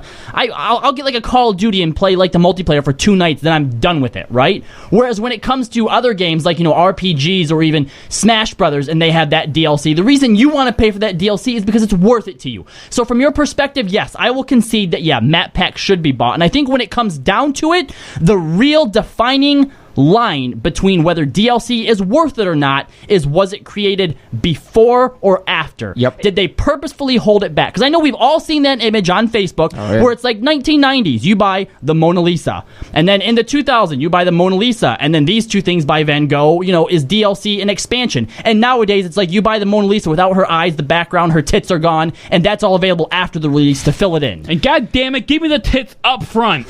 No, anything tits are day one patch, motherfucker. That's what I'm saying. Anything that's a day one patch should be free. 100%. Absolutely. Yeah. Yes. Oh, I'll yes. give you that, too. I'm gonna. No one will disagree there. I 100% agree with you. There is nothing. If you have to patch to fix your game, nobody should pay for that. You know what? BioWare did it the best with Mass Effect 3, okay? They came out with a shit ton of extra DLC stuff, right? Like huge pieces of story and whatnot. When it came to all the multiplayer stuff, though, when they added an additional rank, when they added like 10, 15 new character classes and a bunch of new maps and new enemies to fight, that shit was all free. It was, and that was way worth it. Like, new maps were free in that game, and it was really fun, and it was a great game. And I guess going back to where we started with Hearthstone, I guess the reason I don't have a horrible problem with them, like, I think You're used to it. No, it's not that. It's like when you look at a game, take League of Legends, which, as you mentioned, is completely supported off that sort of thing. The game is free. You could play League of Legends to your heart's content without ever giving them a dime. And I think that's why people are okay with maybe paying $5 for a new skin for a champion if it's their favorite champion. See, I think it's okay in Hearthstone too. What bothers me more about it is that Hearthstone could use more diversity. Like, okay, cool, sure. come out with these new heroes, but why not actually make new heroes? Because I think people have a bigger problem with that if you have to buy the new heroes. Yeah, how many fucking champions are there in League of Legends? 130-ish now? Yeah, how many fucking heroes are there in Hearthstone? 9. How long has it been out? Like a year and a half, 2 years. Cool. And they have no plans to make Death Knight or Monk. Lame. 0. No, but yeah, that's what I mean though. Like those games come out as free. I do agree. I think Hearthstone could use more heroes, but if you had to actually pay to unlock those new heroes and they actually did shit, I think people would have a bigger problem with that. That's true too. Yeah. Oh, really? Death Knight has this ability and I can't use it unless I'm willing to pay for that? Oh, God, you're putting yourself in such a nightmare. If that job is even perceived to be a little bit stronger than another job, that's going to be a PR nightmare. You don't want to do that. I don't see that as being a problem because it's just like buying new cards and packs and stuff. The way Hearthstone operates is you have gold, which you get in-game through daily quests or whatever, right. And then you could also buy packs using real money. If you so choose. But the problem with this DLC, the new heroes that are just purely cosmetic, is you can only buy them with cash for $10 each, which I think is the most ridiculous thing. $10 each per hero. Are you shitting me? Per hero. That's wow. Yeah. It's Hearthstone, but it's close. Wow. No, Hearthstone derives from WoW. That's an insane ask. Yeah, it is crazy. They want $90 to change your hero for absolutely nothing different, just shinier. What? Oh, that's right. It's auto gold too. It's auto gold. Normally, you have to have 300 wins with a hero to get it gold. This is 500 gold. Oh, 500. That's even worse. Wow. And new emotes. Mm-hmm. I'm honestly staggered. A $10 price point? $10 per hero. You got to be shitting me, man. And to no one's surprise, they're releasing them 3 at a time. Or at least they did this time. They only had 3. Can you imagine if they said, okay, here's 9 new heroes. If you want them all, $90. People would pay it. There are people who would fucking pay it. It's just fucking ridiculous. That's unreasonable. That I would say is unreasonable. And again, though, I think there are people out there who they see one that they like, and you're like, you know what? I don't pay anything for Hearthstone. I'm willing to toss them $10. Yeah, it's true. So what about like add-on scenarios? Like, there are a couple of Skyrim DLCs that like there were some shitty ones. There was obviously the horse armor, and there was the the one where you got to build your own house. Yay! But there was they had like the vampire one. Yeah, and they had like a dragon or something. Well, there was the one that took you back to the island that you got to play on in Morrowind. happened. Yeah, Solstheim. So, I mean, like, What I do think these things add? more more story. quests. There's more stuff. Yeah, I more feel quests. like if it expands upon the game and it gives you like a whole new storyline to follow, that's very different. I would pay $15 for that rather than paying $15 for some maps. It's Yeah, a very easily. big difference. Like, I'm going to go straight through and praise The Witcher up and up for this. The Witcher 3, when they like every couple weeks for when the game first came out, they're releasing additional outfits, additional artwork, new side quests, like literally just throwing side quests at us. Quality of life increases, everything. And they're going to be releasing 2 expansions for like $15 each that combined is as much content as The Witcher 2. Yeah. And like that is going to be $30 total, whereas every other little patch they do from here to then is completely free. And then what we pay for is like literally another game worth of content. And I think that is a good model, and it keeps people loyal to your company when you make the next big game in your series or whatever. Yeah, and I think Borderlands did something really similar with all the stuff that they released for Borderlands 2. Yes. And that's when things like the Season Pass come into play, too, where you Right. can pay a big lump sum and know you're getting all of it, and Yeah. as a result, paying less. Yes. And I mean, you talked about Skyrim having the expansion where you go back to Solstheim, Yep. which, by the way, is now the second time Solstheim has been an expansion. In Morrowind for the Xbox, when you got the Game of the Year edition, you got Solstheim Yes. as the expansion, and Mournhold is the other one. What was it wasn't blood. What was the fucking Blood thing? Moon and Tribunal. Yeah. That is it. Yep. And so I mean, like, it's. I think you're right. If it adds to the overall game story and builds on top of the game, post credits, I think that's the best example of DLC. You just said it. Post credits. That's what it is. I don't ever want to have to pay for something I should have gotten before the credit sequence. Right, which is why I think things like one side quest or like outfits and things like that aren't worth paying for, because it's not changing my experience of the game as a whole. Whereas like that Mass Effect 3 DLC where you have like the shore leave and the party, that was such a great Oh my addition. god, it was so good. But like it was just so good, that is worth paying for. It expands my like experience of the game. Whereas that's why I'm glad that they didn't charge us for the extended ending, because that would have pissed me off. However, It's a whole like nother can it's of a whole worms. like like that's why gun packs, map packs. I mean, like, if extra people outfits, I'll pay never- for them, all right, that's cool. You want to pay for them, that's fine. But just to me, I feel like gun packs, map packs, extra outfits, while they are cool, You can play the game with a different outfit. Yeah, now this one shows more cleavage on the main love interest. Okay, no, that's a little bit different. If they're giving now me it's- boobs, I'm interested now. You can buy. But I mean, boobs? is it worth paying $5 to change the person's outfit when it literally changes Nika. nothing about the story? Nika, boobs. boobs? Boobs. If you Are could we see in the look on agreement? their face Okay. right now. She can see They the look on her face. They yeah. totally can. I can't true. because you guys are actually behind because I can't see your camera. Go back and watch it on YouTube, Nika. Hello, kiddies. Yeah. Okay, or what about something like a new hairstyles for your characters? Things like that. You know, like yeah, it's you're not talking to the guy worth- who hasn't gotten the ponytail yet in FF14. Fuck hairstyles. Yeah, so I mean, that's the whole, post credits.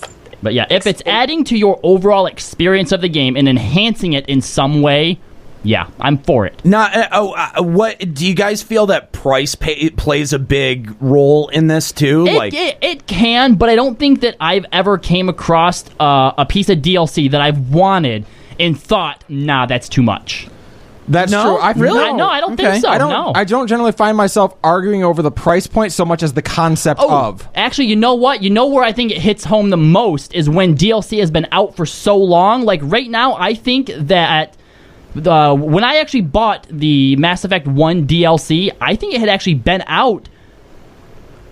Mass Effect 2 was already out, and I think it was the same price as it was when it had first came out. Okay. So I don't know how that works, like when they decide, hey, let's cut the price of this DLC down, or if it stays the same forever. Well, there's also like if you're a game developer, the whole point of DLC is, like somebody plays your game, finishes it, and then when you bring your DLC out, the idea is that they're going to dust it off of their shelf or go back out to GameStop and rebuy it. Well, right now, if you actually went out and look, you could find any one of the Mass Effects and buy each of them for under $10. All right, entire games. If their DLCs are still $19.99. Oh, right, yeah. Come on. In the marketplace, yeah. I feel like if the game has depreciated so much in value, the DLC should go down. You're right. Like half. You're absolutely right, and that's actually something that's a problem that I've noticed that doesn't happen often enough. Where you can get like the Game of the Year version and get the full version for $20 less than you actually end up paying if you buy all of the elements through the Xbox Marketplace or PSN.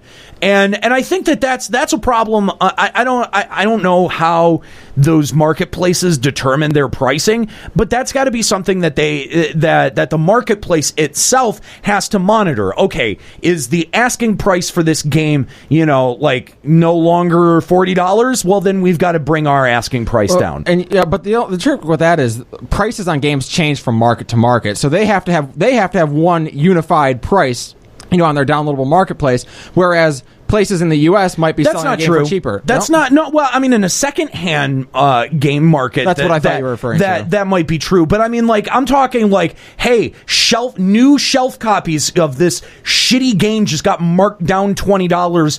Anywhere that you can find it in retail, except for the goddamn marketplace, the Xbox Marketplace or the PSN Marketplace, where it's still $60. That's what I'm talking about. Plus, you can download a lot of games too now directly from Xbox Live or PSN. Like, you can go and get Mass Effect 1, 2, or 3 on Xbox Live. Okay, right. Those are marked down. Why aren't there DLC? Well, but there's also this other issue of if you buy a secondhand game from a GameStop, they don't guarantee the DLC. They actively tell. Don't, especially if there's a code that comes in the game. Yeah, they tell you you're fucked for that. You got to buy that on your own. You got to buy that separately, or you can buy the brand new Game of the Year in the package version, and you get it. You know what I mean? Like that is a dance that everyone as a games consumer has to do and has to be prepared to do. But at the same time, though, the marketplaces have to be better. Where if a game doesn't perform in sales and the company itself has gone down and marked down the price of that game, well, it's got to be reflective of that on the marketplace too. And I don't know what has to be done to make sure that happens, but way too often I'll be like, oh, that game is $20 brand new at Target, and then I come home and it's still $45 on the Xbox Marketplace. Like, that shit should not happen. Yeah, I remember buying Mass Effect 1. I'm pretty sure I got it for like $10, and then when I finally got to the DLC and I went to download Bringing Down the Sky, I think that was $20. Yeah. It's a problem. I mean, did it. Anyone who did it. Anyone who buys secondhand games from like a GameStop has run into this problem before. Has run into this DLC exclusivity problem, and I'm not saying that it's a problem that game companies need to fix. Like, they're trying to get the most out of their digital content, and I think they're doing that because they don't want you to purchase the game secondhand. Yes. Also, right? They want you to buy the new Game of the Year edition because they're like, hey, our DLC is really expensive, but if you buy the new copy, you can get it. Right, which should make it cheaper on the marketplace if they want to buy it through the marketplace. And that's what I'm saying. It's justifiable for a game company to do that. To say, look, we don't want this DLC to be connected with this disc copy forever. You know what I mean? Like, it doesn't make much sense for them to do that. It makes more sense for them to try to hit you twice or three times. Yeah, exactly. Hit somebody a couple of times. Here's all the Mass Effect shit for this price. Right. I mean, now granted, sometimes they'll do sales. All X Games DLC is 50% off. Right. Yeah, but that's what I'm saying is that the marketplaces need to be better about that and marketplaces need to get good. Yeah, especially because that's where a lot of the gaming focus is going. And new companies are creating their own new marketplaces and just to try to rival Steam since it has such a monopoly. I mean, look at EA's failed one. Oh gosh. Origin. Can we not? Can we just not? Let's just move past that. We're a gaming show. We have to cover it. I mean, they need to get good as well. That's where we're going for that. Okay, fair. By the way, to unlock the end of this episode, go on over to Patreon.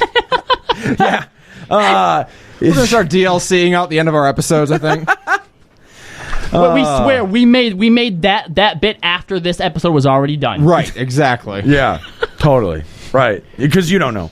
Anyway, so I think that's going to be it for the show today. Thank you to the 175 people that are currently watching us live on twitch.tv/Limit Break Radio. I want to thank you for tuning in live and adding your voice to the conversation in our chat room. If you're listening to this on the podcast at our website, finalencountercast.com, then make sure that you head on over to our Twitch page at twitch.tv/Limit Break Radio, and you hit that follow button and you come join us on on Sundays. Now, we're going to start doing something with Final Encounter Cast, where we get together every weekend for Limit Break Radio. Anyway, I don't know that we want to do the full, almost 2-hour show each and every single week. If you want to help us get there, you can help us get there at patreon.com/Limit Break Radio by lending us a little bit of your financial support. And once we get to $2,000 a month on Patreon, at that point, this show, Final Encounter Cast, becomes weekly. But until then, I think one of the things that we want to do is after we finish up Limit Break Radio, we want to, of course, take a break because this studio gets very warm. And then we want to come back and do just the gaming news portion of this show. And then just call it good. So we're keeping current on gaming news.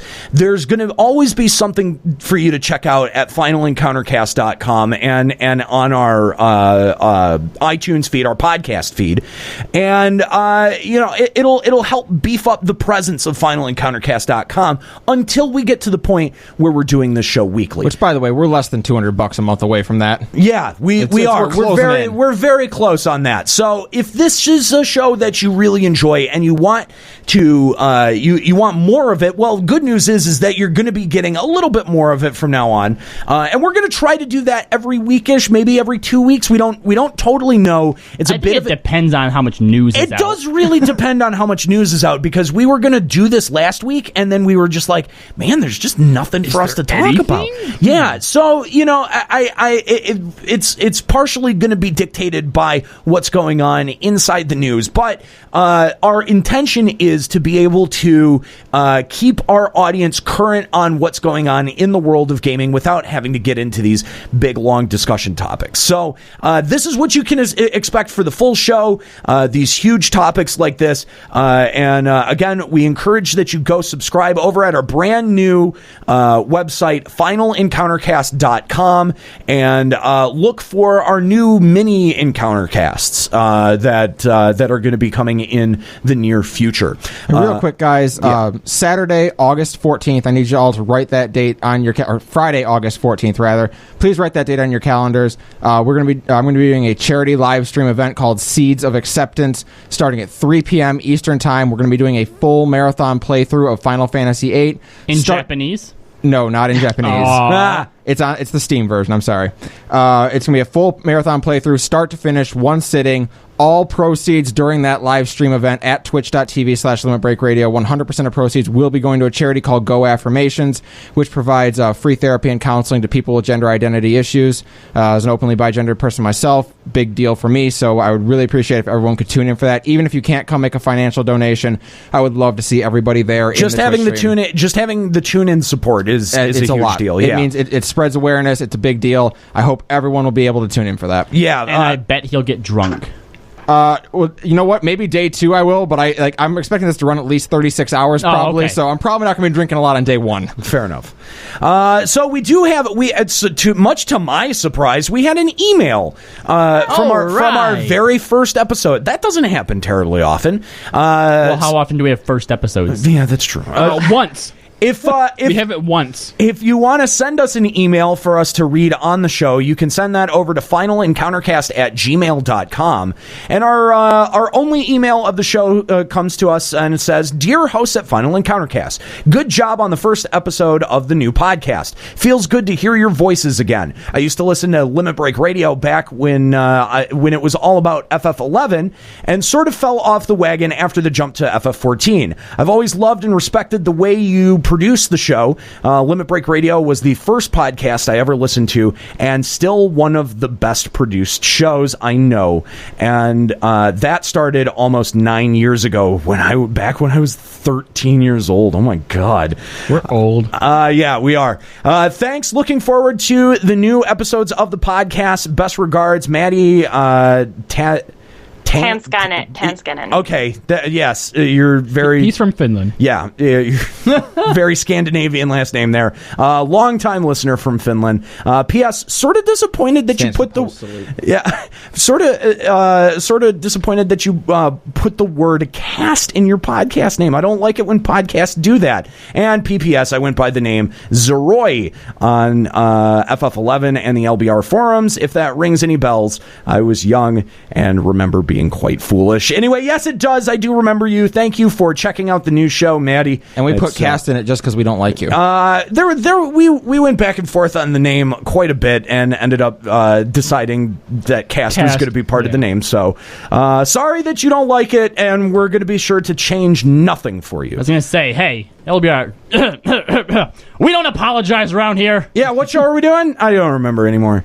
It doesn't matter. Anyway, but again, if you've just kind of like surfed by and found the show and you really like what we do, we hope that you hit that follow button and come back and check out more of our content. We do our Final Fantasy XIV show every single Sunday here on this channel, and we invite you to check that out. And we also do some streaming. If you think that we're cool people, you can join us and hang out with us on stream. But hit that follow button and come back.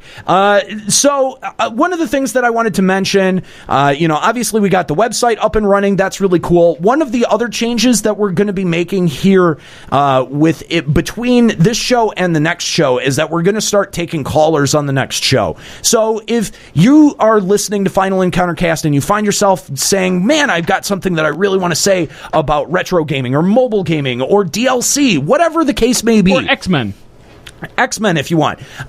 You can give the show a call, and we'll have all of the information on how you can do that as of the next episode. We have bought a replacement computer for one of the 3 computers that's necessary to run the stream, and so once we make that upgrade, we'll be able to take callers on shows moving forward. So we hope that you'll want to join us, that you'll want to express your opinions about gaming on the channel and come back and hang out with us often. And of course, also on the next show, we will not have Dead Cam. Dead Cam will not be a feature of the next show. It's only taken 3 episodes, but I'm going to get my own camera. Yes. If we have anything to say about it, but Dead Cam, he has other plans. We promise that we're going to figure out the camera issues, and we're not going to have Silent Hill Cam make a return or Dead Cam. We will have this ironed out by next time. So thank you very much for your patience and for crowding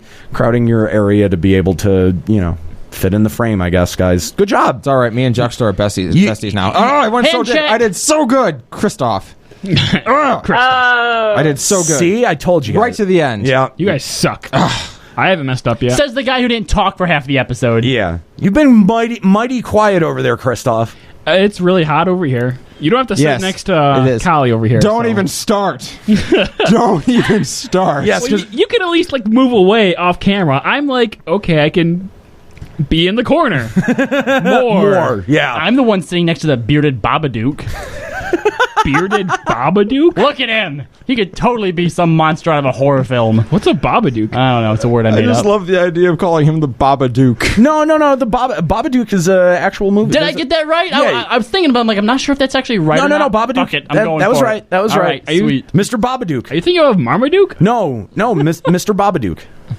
Anyway, all right, that's going to do it for Final Encounter Cast. Thank you guys so much for joining us for our second episode. Make sure that you check us out on the web at finalencountercast.com. Hit that follow button and come back and join us for all of our fun discussions in the future. Again, mini Encounter Casts are going to be a thing moving forward. I like that. And make sure that you subscribe to our brand new iTunes feed that's available over on iTunes or at our website at finalencountercast.com. That's going to be it. I want to thank my co-hosts, Christoph, Callie, Nika, Robbie, and my name's Nate. Thanks for tuning in. Catch you next time. And Dead Cam.